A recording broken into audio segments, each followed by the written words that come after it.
மாப்பிளை பார்த்து கை வச்சு கை ரெண்டு கை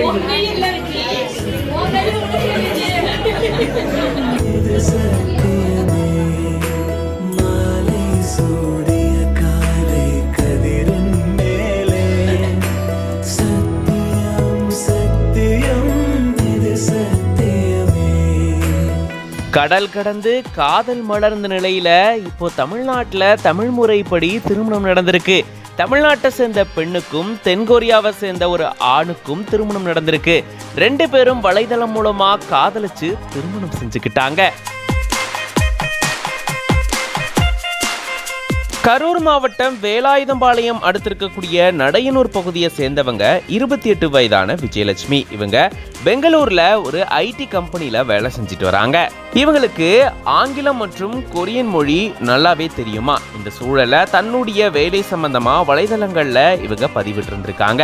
அப்பதான் தென்கொரியா நாட்டை சேர்ந்த 28 வயதான மின்ஜூம் கிம் அப்படின்றவரோட இவங்களுக்கு பழக்கம் ஏற்பட்டிருந்திருக்கு. இவரும் அந்த ஊர்ல இருக்கக்கூடிய ஒரு ஐடி கம்பெனில வேலை செஞ்சுட்டு வராரு. கடந்த 1 ஆண்டா இவங்க ஆன்லைன் மூலமா பேசிட்டு வந்திருக்காங்க. இந்த நிலையில தான் கடந்த மார்ச் மாதம் விஜயலட்சுமி தென்கொரியாவுக்கு போயிட்டு மின்ஜூம் கிம்முடைய பெற்றோரை சந்திச்சிருந்திருக்காங்க.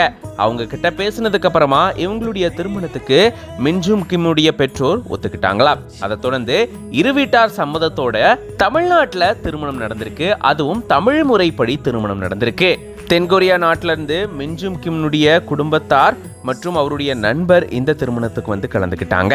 வேலாயுதம்பாளையம் அடுத்திருக்கக்கூடிய கோம்புபாளையம் பெருமாள் கோயில்ல தான் திருமணம் நடந்திருக்கு. தமிழ் முறைப்படி இந்த திருமணம் நடந்திருக்கு.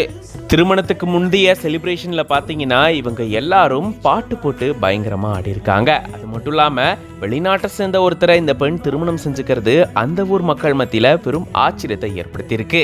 இந்த கடல் கடந்து காதல் செஞ்ச இந்த தம்பதிக்கு வாழ்த்துக்களை நம்ம தெரிவிச்சிடலாம். வந்து அது வந்து கரெக்டா இருக்கும். சரியா? அவன் எங்கிட்ட சொல்லிட்டான், நீ உங்க அப்பா மட்டும் இருப்ப, எங்களுக்கு தெரியணும்ல. நம்ம தர்மசங்கடமான கேள்வி கேட்கறதா?